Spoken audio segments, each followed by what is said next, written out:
So I'm Carol Colvin Porter, and this is my brother Greg Colvin, and we have a wonderful story to tell about our time here at Paradise and Longmire. It's just breathtaking to be back here in the wonderful mist over the Longmire Meadow. We have so many memories because Carol and I grew up in the house right behind us here in Longmire, which is now the general store, because our father was the manager of Paradise Inn.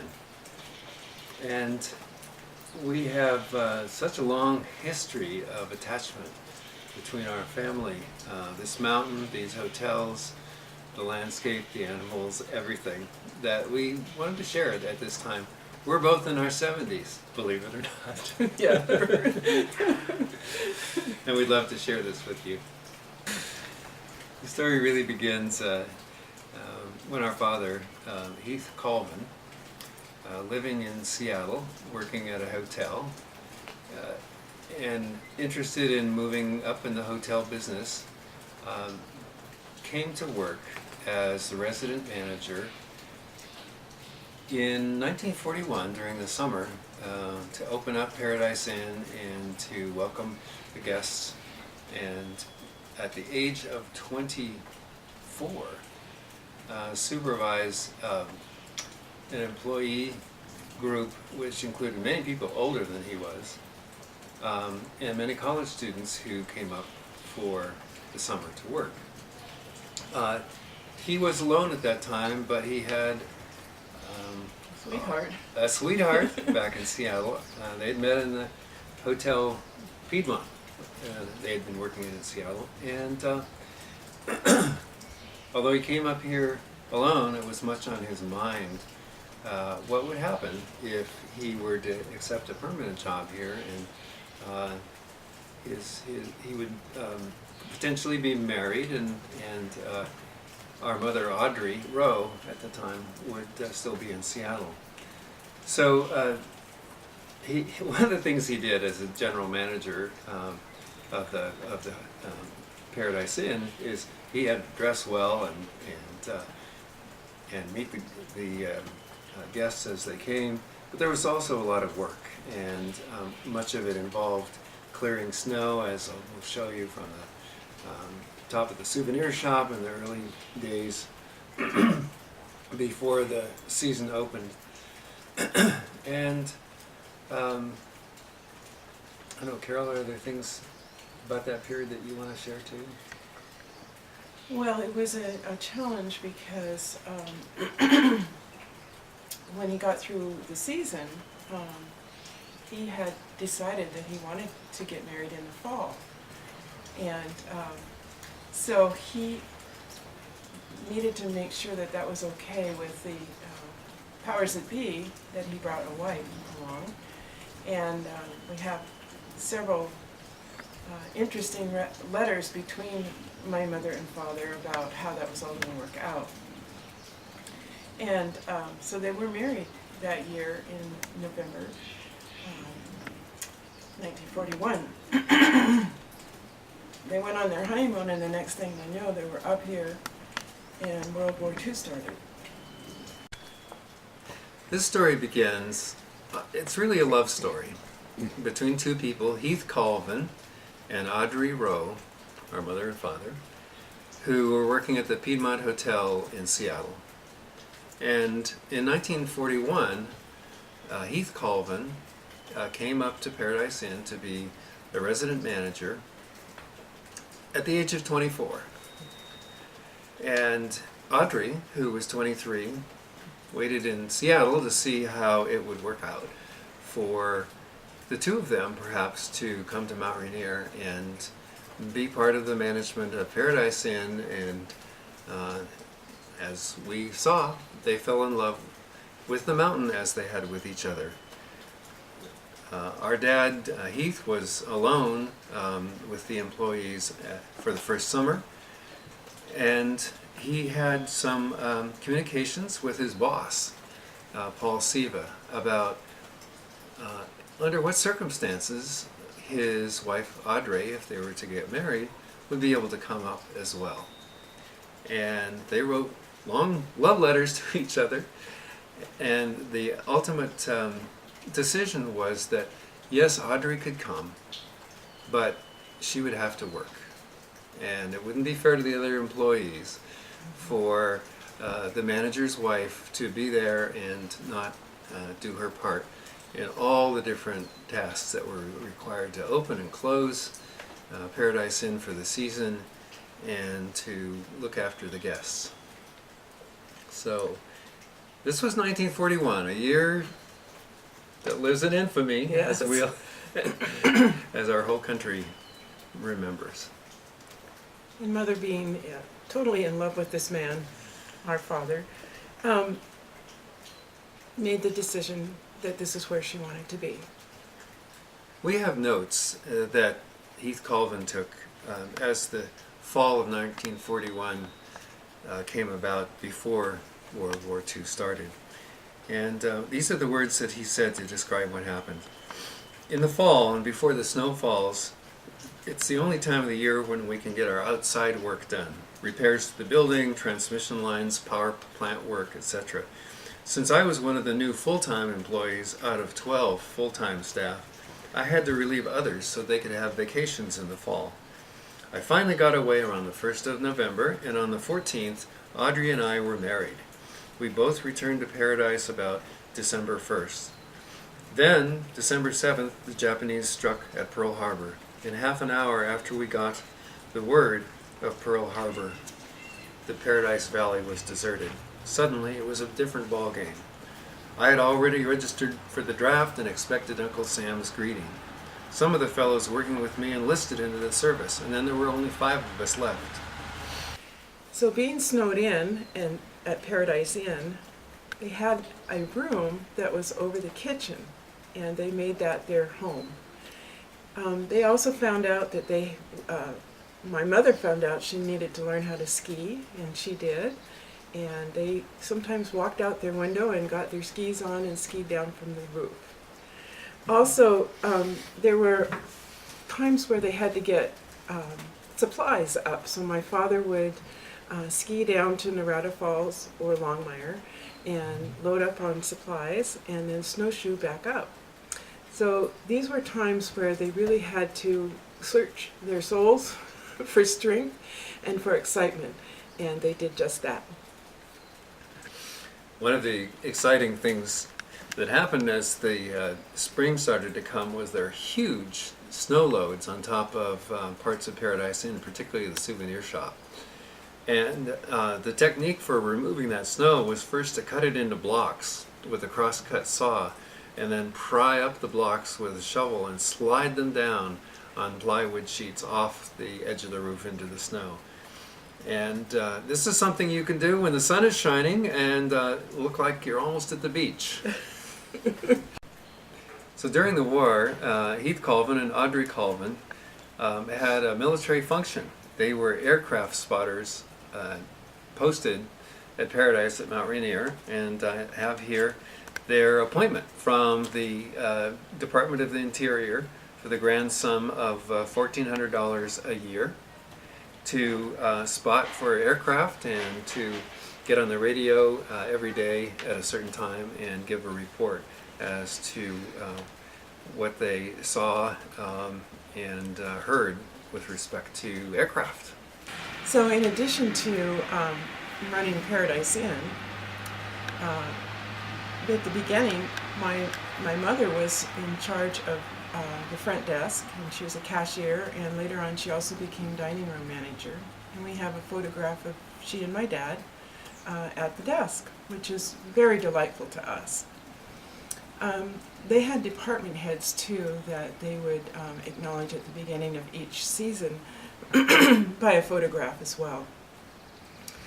Other things that came up that had to be done were college interviews and trips to various local universities to get summer help, summer workers. And my dad always wanted to have somebody that had talent, because after every, when the dining room closed, there was a talent show, which was very unique and very special and extraordinary talent.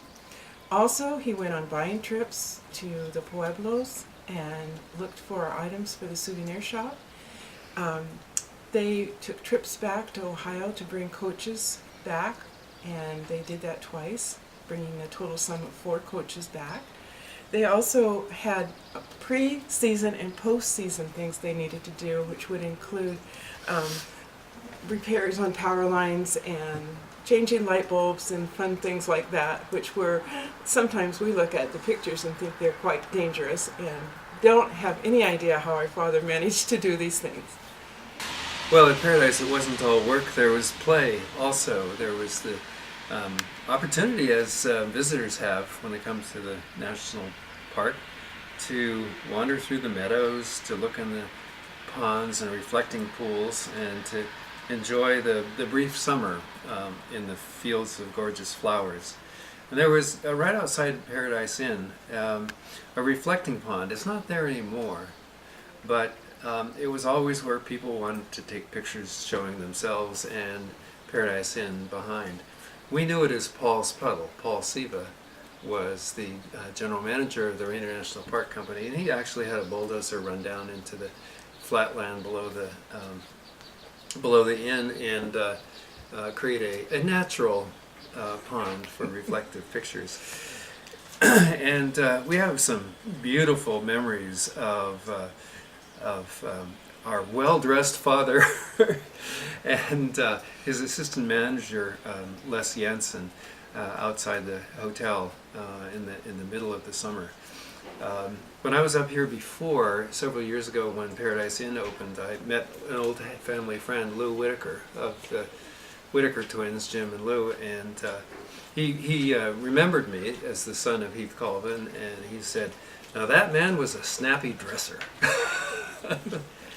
We also remember Jim and Lou as being our babysitters on occasion when we were down in the house at Longmire. So after several years, it became clear that this couple, Heath and Audrey Colvin, were going to be settled as the manager of Paradise Inn during the summer season and the managers of National Park Inn at Longmire during the rest of the year. And so the general manager, Paul Siva, offered our mother and father the opportunity to live in the log house next to the National Park Inn, which is now known as the General Store. Carol, do you have that letter from Paul Siva describing how they would move into this house? And I'll read some parts of it. From October 1st, and you and Audrey can have the cottage clubhouse, and Audrey can keep house for you. 2 bedrooms, a bath, kitchen, fireplace, oil heat, etc. I think you have been in the inland apartment. That would be the house or the room at Paradise Inn. So now it's time to move on and have a home. Audrey could work on weekends if she wanted to, or not, or all the time. Just write your own ticket. We will have a nice merry job there within the next 3 weeks if you go through Wire Me, if you will consider Longmire managership until June 1st. Then Paradise Inn again. Don't you think you and Audrey would like to play house? Moving into the log house at Longmire gave our parents, Heath and Audrey, the opportunity to have a family after 5 years of marriage. And that's when I was born, March 31st, 1946. And I was brought right into the scene at Mount Rainier. My father, when he wasn't dressed to meet the guests, was dressed in overalls to do the heavy work that had to be done outside. There was outside and inside work at Paradise. It always was. And there was a lot of snow. And of course, when the snow cleared, it was possible to sit out in the sunshine with me and my stroller in the front of Paradise Inn. One of the vehicles that we loved the best at Mount Rainier was what we called the wrecker, the tow truck. And my dad drove the tow truck too when he needed to. So I was alone. I was an only child, but only for 2.5 years. And then Carol was born. So, October 21st, 1948, I was born, and I was born into this wonderful family. I had an older brother and my parents who were busy and working, and we had the best time ever. One of the things that Greg and I liked to do was sit out on the rocks in the front of the house and watch the buses come by, and they would always stop and unload in front of National Park Inn. And so we saw all kinds of servicemen, particularly at that time, and we saw a lot of tourists who were coming in on coaches. The other thing that we were able to have in the back of our house was sandbox and a swing, and that kept us occupied for quite a few hours. There was the occasional bear that would come across the top of the branch where the swing was, and we would wind up having to quietly go to the back door and sit on the steps and wait. My mother was very calm, and she would wait. We would wait until the bear climbed down from the tree, and then we'd just go back to play. So we had a lot of experience with our life and integrating it with the natural life around us. Oh, those were wonderful days. We both remember the morning when we looked out at the vine maple grove next to the house and saw that a doe had given birth to 2 fawns the night before. It was such a beautiful spring moment. We also celebrated Christmas inside the log house next to National Park Inn. Hung up our stockings on the mantle above the big fireplace and waited for Santa Claus. We had birthday parties on the porch of the house, and we went berry picking. One of the things that Carol and I so enjoyed in the fall was picking huckleberries. And the best place to pick them, besides Lake Louise and Reflection Lakes, was near Canyon Rim. That had been an area of a forest fire many generations ago, and it had created the tall timbers that were called the Silver Forest and used for the logs on the interior of Paradise Inn. So we picked both huckleberries and blueberries in this area, and there's an interesting connection to the Native Americans who visited Mount Rainier during the autumn because they had actually set the fire in order to create huckleberry and blueberry patches. And so we felt such a wonderful connection not only to the nature and the season, but to the human beings who had come before us to this beautiful place. Well, you might think with just 4 of us in the family at that time that we were still isolated and snowbound practically at Mount Rainier, but in fact we had a huge extended family during the 40s and 50s that were in some way connected to the operation of the lodges and inns at Paradise. And here's a whole string of us standing in front of the fireplace at Longmire.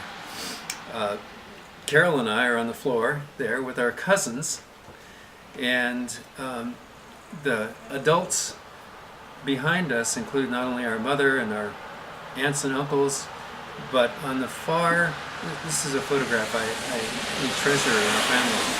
On the far right side of the fireplace, as you look at it, you'll see our grandmother, whose name is Zella Colvin, and her father, whose name was very much connected to Mount Rainier and Paradise Inn, is Frederick Heath, the architect, who designed Paradise Inn in 1916, as well as many other historic buildings in the Seattle-Tacoma area, including Stadium High School, where I took my SAT exam, which is in a famous movie called 10 Things I Hate About You. Oh, yes. Heath Ledger and Julia Stiles. Uh-huh. Anyway, Granddad Heath, we called him, was a pioneer architect who was on the school board and the parks board. He was the school architect in Tacoma, and He also designed buildings on the University of Washington campus where I went to college. And we were fortunate, both Carol and I, to know him. He was born before the Civil War started.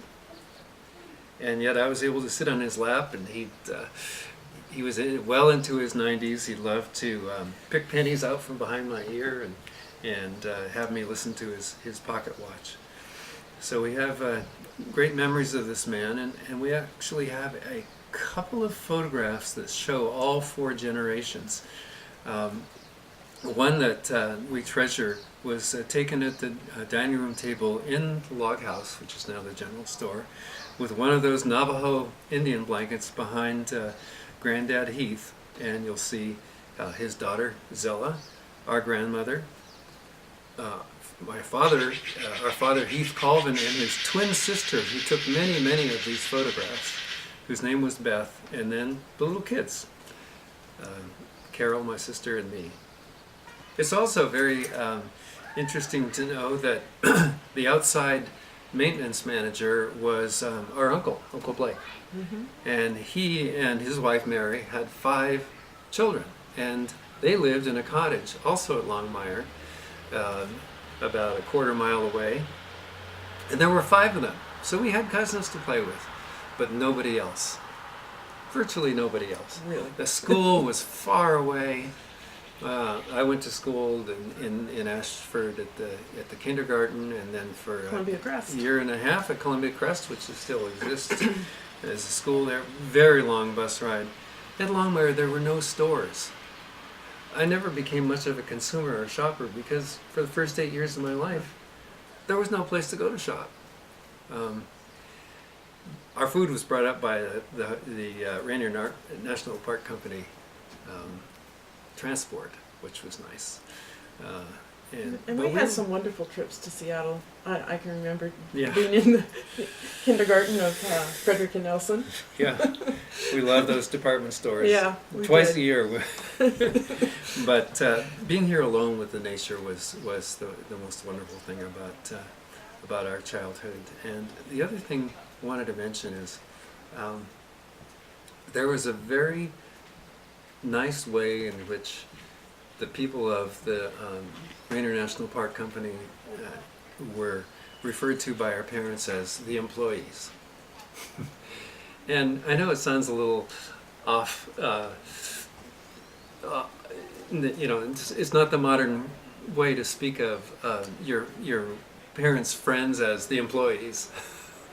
But they were wonderful people, and we had hundreds of Christmas cards every year from people who had been employees as college students, and some of our parents' best friends became our friends too, the department heads and so on. So that was a wonderful thing about being part of that community. When we would meet people later in life and say we grew up at Mount Rainier, they'd say, "Oh, your father was a ranger?" We'd say, "No, he was not a ranger, he was a hotel manager." And he was a ranger as well during part of World War II, but the experience of being part of a hotel system was just wonderful. It made you feel like you were in the People's Palace. Mm-hmm. You know, anyone who wanted to enjoy the national park, and we loved hiking the trails, but not everybody is young enough or old enough or well enough to hike, and so there's this grand hotel that can be loved indoors and outdoors during all these seasons, and we're so lucky to be part of it. So in the fall of 1953, after the season was over, we made a decision to move from the mountain, and it was pretty much based on the fact that we needed school to be a little bit closer to us and some other opportunities that the city life would give us. So the moving van showed up, and our belongings went in, and off we went. About a year later, our younger brother was born, Stephen, and in 1954. And it was an exciting new time for us, but I believe for a long time our hearts were still here at the mountain. Mm-hmm. And then came the year 1962, which had two significant changes that gave us the opportunity to come back to Mount Rainier. 1962 was the year of the Seattle World's Fair, and they expected a huge volume of tourists to be coming. And frankly, they hadn't had someone who has the experience and skill and success with managing Paradise in as much as our father, Heath Colvin, had. And so they asked him to come back in 1962 and offered for him to write his own salary amount. And for the grand total of $1,000 a month for 5 months, he went back to work as the manager at Paradise, while our family stayed in Auburn, where we had moved.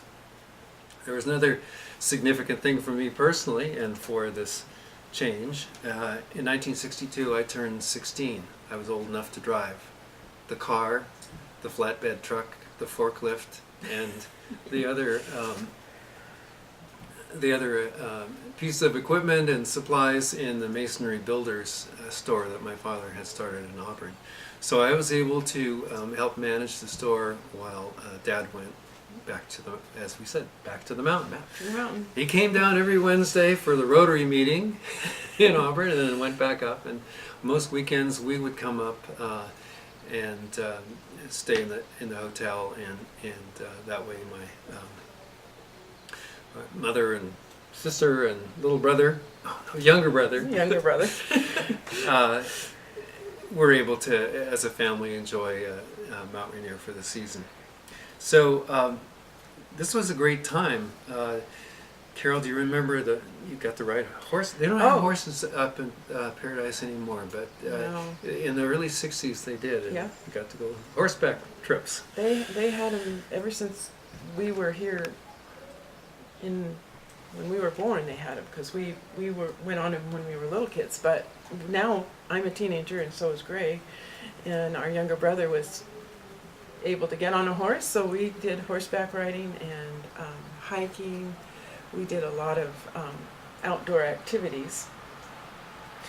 Yeah, my dad was willing to let me climb Mount Rainier when I was 16 also, so I was linked up to the guide service, and at 16 climbed Mount Rainier with the guide who was Gary Hewlin. He was 19. And also brought many high school friends up with me, and we would visit the ice caves, the Paradise ice caves, before they melted out with global warming.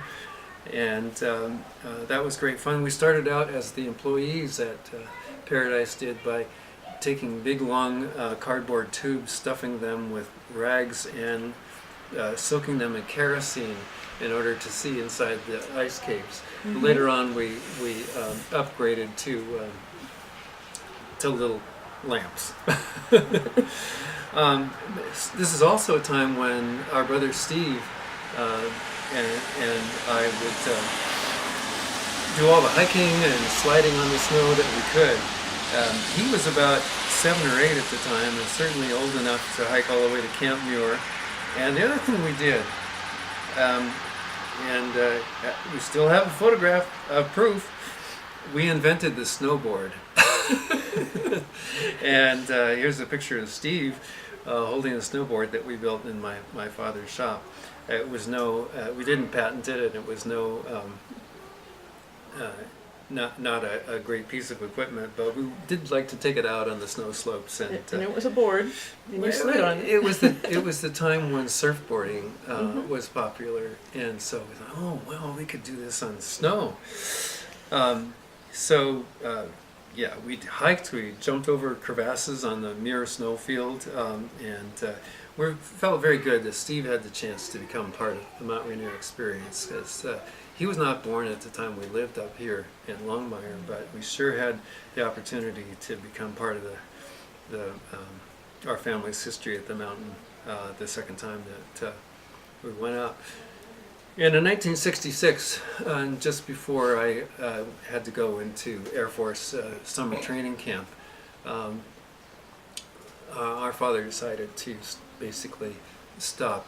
He was 52 then, started at 24, as the resident manager of Paradise Inn, and was still in that position for the second time at age 52. And nevertheless, the mountain has been such a part of our family heritage, and our view of the world is still with us. Yes. The first time this reminiscence of our time at Mount Rainier is going to be shown is on the occasion in May of 2019, when the annex is to be reopened. Now, the annex was built in 1924, which was about 7 or 8 years after the main Paradise Inn building was constructed. It has 4 floors and really provided the huge amount of space for guests that there is now at Paradise. And we often stayed at the annex when we came up on weekends to visit our father. Our Father who art in paradise. You can get carried away. Anyway, one of my best memories about the annex, I don't know if it was on every floor, but certainly upper floors. We walk in the room, and this is back in the before the 60s. You walk in the room, and right next to the window was a big cleat nailed to the floor with a very thick knotted rope, which was to be thrown out of the window and climb down in case of fire. And I always thought this was very cool. I mean, a lot of the romance of Paradise was about ropes. The guides rappelling down from the timbers into the middle of Paradise Inn lobby to announce the guide service, and climbers being roped together on Mount Rainier. So the idea that there would be a rope in the annex to allow you to get out of the room in case of a fire was very exciting. But they took them out because there were too many visitors who came to the annex. They walked in the room and said, "I'm not staying here." So, I mean, they have decent fire escapes, but the knotted rope was quite an interesting feature at the time. The other thing to mention is this is a totally wooden building. And in addition to being resident manager of Paradise Inn, our father Heath had to wear many hats, including being the fire chief. There was a fire engine. Is there still a fire engine up there, Carol? I'm not sure. I'm not sure. I don't know. There was a fire engine that needed to be at Paradise in order to deal with fires. Now there are sprinklers and fire alarms, but back in those days there were not. If there was a fire, which often occurred because somebody was smoking in bed and fell asleep, these were in the days when a lot of people Everybody smoked. was smoking in the 40s. Yeah. And Dad would have to go put out those fires. And he told us how to do it. We learned a little bit about fire safety. He says the first thing you do is you put your hand on the door to see if it's hot. Mm-hmm. And he would bring the hose. There were hoses in the hall, Right. and as well as fire extinguishers. He'd bring the hose down to where the room was, and then if it's you find out how bad the fire is from how hot the door is, and then you have to open it very slowly because the rush of air can cause the fire to explode, and you go charging in with the fire extinguisher or with the hose. And I do remember him coming home totally fatigued and covered with smoke and ash from having to fight the fires in the hotel rooms. The other thing is, too, he would always stay up at the inn until the Glacier Room closed, which was the cocktail lounge. Make sure all of what he called the drunks got into their room so they wouldn't start a fire. But he came down to our house and he'd wake Greg and I up and play with us because that was really his special time with us. And he chased us around the house and around the room, and we had our special daddy time. But after that, it was in bed and up the next morning when the dining room opened. As parents ourselves, we were always aware that what modern parents want is for the kids to sleep through the night. They always love it when the kids Yeah. sleep through the night. It was a total reverse with our dad coming down Mm-hmm. from Paradise, because he'd wake us up and Very special memory. play with us. So, you know, there's a couple other stories that are certainly worth telling. One was before we were born. President Harry Truman came to visit Paradise Inn, and he was on his way to San Francisco in 1945 to sign the treaty and address the conference that founded the United Nations. But before he went to San Francisco, where I live now, but as a matter of fact, he came to Mount Rainier with his friend Governor Walgren and visited Paradise Inn, but he came early. He came before the inn was open. So our dad had to hustle, our Uncle Blake had to hustle. So many people who were not cooks, were not maids, were not bellmen, had to pitch in. They polished the floor. They had to do all these things in order to get ready for the visit of the president. And they did. They made it, and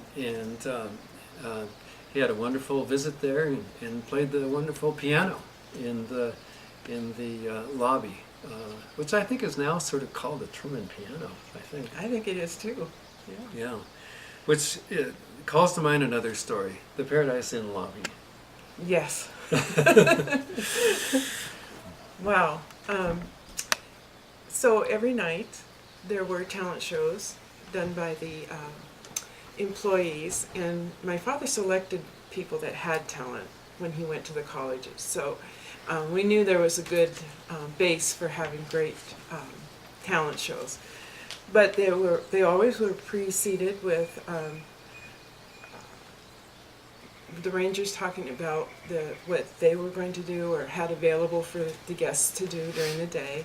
And then the guide service, as Greg alluded to earlier, they jumped, Jim and Lou Whitaker would come out over the balcony and rappel down onto the floor, which was such a wonderful vision, and it was really spoke well to what the guide service could offer. We also would have the show, and the people that were working in the dining room would come out, and sometimes they'd have their tall chef hats on and whatnot. And they all sang as they came out, and then they sang as they left. That's right, they did, yeah. And after this talent show, the dance floor, which is not there anymore, it's carpeted now, was open to both the guests and the employees to have a time with the jukebox. And they all played and danced, and it was just a lovely time for guests and employees to be together. Well, at breakfast this morning, Carol and I were talking about what are the parts of the experience of living and having our parents work at Mount Rainier that stick with us for our whole lives. And certainly as everyone here visits here, whether it's for a day or for much longer, you can't help but be struck by the enormous natural beauty of a national park area that was set aside in its original condition, without logging, without hunting, without mining, without all the things that would have disrupted the natural setting. But one of the things that was done was roads were built, and hotels were built. Call them hotels, you can also call them lodges or inns. Mm-hmm.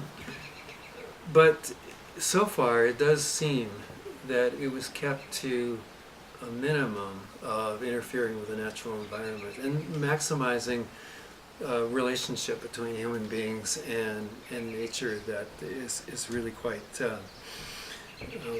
well balanced, I should say. Because since there are roads that take you all the way up to Paradise, not to the top of the mountain, as some people always ask, how do you drive? You cannot drive to the top of a mountain that has 25 glaciers on it. It's just not possible. Glaciers move. But the fact that the road was built, but not all around the mountain. If you want to go around the mountain, have to hike the Wonderland Trail, 93 miles of the Wonderland Trail, but you can drive to Paradise and Sunrise, Hanapakash and so on. And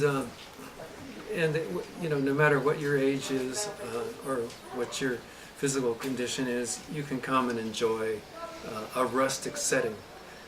One that does not have a television in the room or a telephone in the room. Right.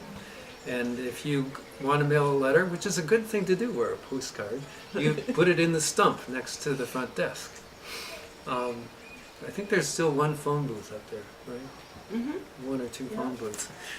And I suppose in one of these days, someone will insist that modern life will require Wi-Fi connections and so on. But whether that ever happens or not, when you come to a place like Paradise or Longmire and you don't have the modern distractions, you just have the nature, you just have the weather, the snow, the hiking, the animals, the trees, it allows you to go to a place that is hard to get to these days.